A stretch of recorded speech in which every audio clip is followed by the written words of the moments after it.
Halo, Assalamualaikum warahmatullahi wabarakatuh. Saya Dio Arianto dari kelompok 2. Di sini kami akan membahas tentang teknologi terkait pustaka genom pada hewan dan perkembangannya. Kita tahu bahwa saat ini perkembangan teknologi kian hari semakin pesat, sehingga teknologi terkait pemanfaatan molekuler untuk pemuliaan, perbaikan genetik, dan perbibitan pada hewan telah masuk ke ranah genom. Genom sendiri merupakan informasi keseluruhan DNA yang ada pada sel di dalam tubuh. Kemudian, apa sih perbedaan antara genetik dan genom? Kedua hal ini dibedakan berdasarkan prinsipnya, di mana genetik cenderung mempelajari tentang suatu gen tunggal dan genom mempelajari keseluruhan gen yang ada dalam tubuh serta interaksi antar gen-gen yang mempengaruhi pertumbuhan dan perkembangan suatu individu. Sekuen genom pada hewan ternak pertama kali diselesaikan pada hewan ayam, yaitu pada tahun 2004. Kemudian, pada sapi pada tahun 2006, domba pada tahun 2008, dan tahun selanjutnya diikuti oleh kuda, babi, dan juga kelinci. Namun, pengembangan panel Single Nucleotide Polymorphism atau NSP untuk karakteristik genom pada sapi ini pertama kali dipublikasi pada tahun 2009. Sejak saat itu, negara-negara maju seperti Amerika Serikat, Inggris, Jepang, dan Korea Selatan mulai mengembangkan dan mengambil manfaat dari informasi tersebut. Tak hanya itu, negara-negara lain seperti Brazil, India, China, dan Afrika bahkan mereka telah mendirikan pusat penelitian genom untuk melihat potensi sumber daya ternak yang mereka miliki. Salah satu teknologi sequencing tingkat tinggi untuk men-sequencing genom total adalah NGS. Next Generation Sequencing merupakan platform yang menyediakan miliaran bahasa informasi genetik dalam satu kali menjalankan alat.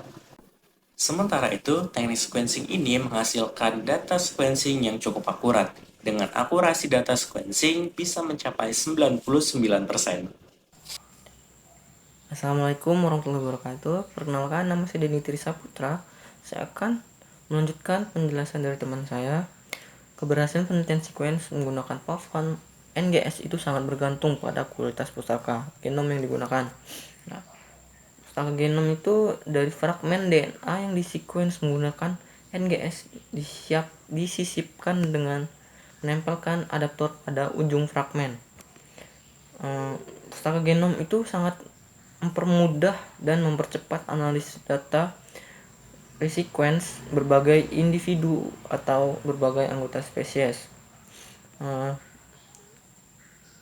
Hasil yang didapatkan itu seperti SNP, indel, dan SSR yang bisa digunakan sebagai marka utama untuk tujuan pemulihan tanaman. Pustaka genom ini sangat penting dalam bidang biologi molekuler. Karena apa? Penting karena bisa digunakan untuk analisis fungsi gen dan untuk mendeteksi gen terkait dari berbagai sumber. Sekian penjelasan dari saya. Terima kasih. Saya Yulita Kristina Nadia akan melanjutkan menjelaskan materi yang telah disampaikan oleh rekan saya sebelumnya. Teknologi perpustakaan genom ini sudah menjadi salah satu teknik yang sangat penting khususnya dalam bidang ilmu biologi molekuler. Teknik ini biasanya digunakan untuk menganalisis fungsi gen dan juga mendeteksi gen yang terkait dari berbagai sumber. Perpustakaan genom ini sudah sangat banyak digunakan untuk menemukan produk alami baru seperti produk antimikroba dan juga produk hasil rekayasa genetika seperti produk genetic modification organism atau yang kita kenal dengan produk GMO. Nah, produk ini juga digunakan untuk mengungkapkan dan mengoptimalkan jalur biokimia baru seperti yang diperlukan untuk mendeteksi biofuel dan juga bahan kimia kompleks lainnya. Selain itu, perpustakaan genom tetap menjadi salah satu alat yang sangat penting kita gunakan untuk mengumpulkan sejumlah informasi besar sequence yang dihasilkan dari NGS tadi. Pada genom manusia yang pertama, hanyalah awal dari era pengurutan DNA modern yang menghasilkan penemuan lebih lanjut. Peningkatan pengembangan menuju strategi yang baru serta yang canggih dalam pengurutan DNA dengan throughput tinggi yang disebut dengan High Throughput Next Generation atau HTNGS. Secara historis, khususnya pada tahun 1975, ahli Sanger mengenalkan konsep metode pengurutan DNA dalam kuliah Croonian yang dipeloporinya, kemudian menerbitkan metode cepat untuk menentukan suatu urutan dalam DNA dengan sintesis prima dengan DNA polymerase. Kemudian, di tahun 1977, dia menerbitkan 2 artikel penting untuk pengurutan DNA. Dia menerbitkan teknik pengurutan DNA di deoksyenzimatis Frederick Sanger berdasarkan analog dideksinukleotida, yaitu pengakhiran rantai DNA degradasi kimiawi Alan Maxman dan juga Walter Gilbert. Teknik pengurutan ini di mana fragmen DNA yang sudah diberi label akan di terminal dibelah secara kimiawi pada basa tertentu yang kemudian dipisahkan dengan elektroforesis gel. Kedua laboran elit terkemuka ini bertanggung jawab penuh atas pengenalan serta pengurutan DNA otomatis pertama yang dipimpin oleh Caltech yang kemudian dikomersialkan oleh Applied Biosciences. Kenalkan, saya Nora Siburian dari kelompok 2. Saya akan melanjutkan pembahasan dari yang sebelumnya. Teknik HTNGS atau HTNGS merupakan peluang baru dan berdampak besar terhadap penelitian genom mamalia sehingga dipilih sebagai metode terbaik pada tahun 2007. Namun, jalan untuk menerima teknologi ini tidaklah mudah. Langkah pertama dari teknik HTNGS ini terdiri dari pendeteksian basa berlabel fluoresensi berikutnya yang ditambahkan terminator reversible dalam rantai DNA yang sedang tumbuh melalui kamera CCD yang sensitif. Nah, hal ini dilakukan pada sejumlah besar sampel DNA secara paralel yang dilakukan pada penyangga planar atau manik-manik ataupun pada chip DNA sehingga meminimalkan volume reaksi dalam sistem mikromini. Nah, pada langkah selanjutnya, terminator diubah menjadi nukleotida standar dan pewarna pun akan dihilangkan.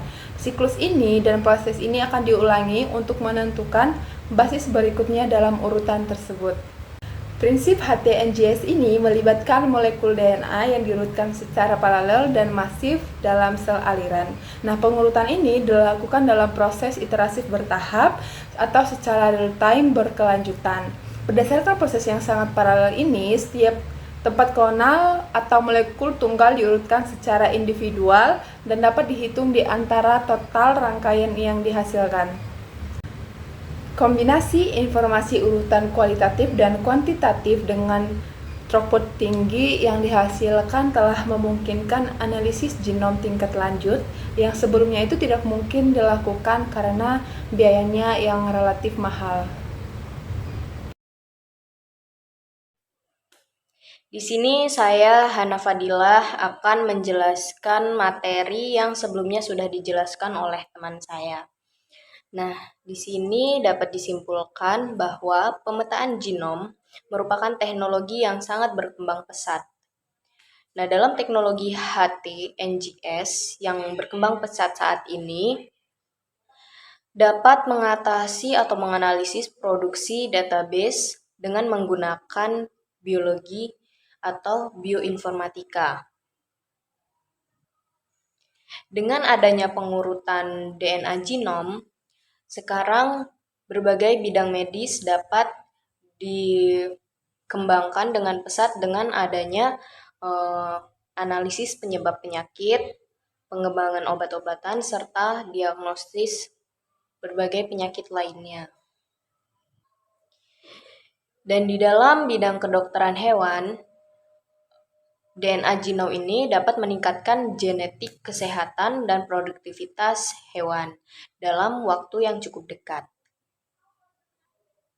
Nah, dalam pengurutan DNA genom ini dapat lebih lanjut dapat dijadikan sebagai alat yang menjanjikan dalam analisis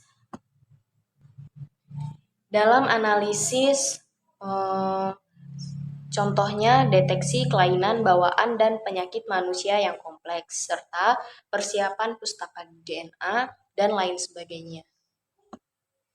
Teknologi HTNGS ini untuk kedepannya dapat diprogramkan sebagai pemuliaan hewan ternak yang mungkin dapat diterapkan sepenuhnya untuk berbagai bidang klinis lainnya. Dalam kemajuan teknologi analisis HT-NGS tidak hanya menjadi tolak ukur kemajuan dalam penelitian genomik, tetapi juga di bidang proteomik. Nah, seperti penelitian omics dan kanker lainnya dengan kecepatan yang belum pernah terjadi sebelumnya. Contohnya ada microarray RNA dan protein, kemudian PCR kuantitatif dan massa, seperti spektrofotometri dan lain sebagainya. Itulah beberapa penjelasan dari saya, semoga bermanfaat.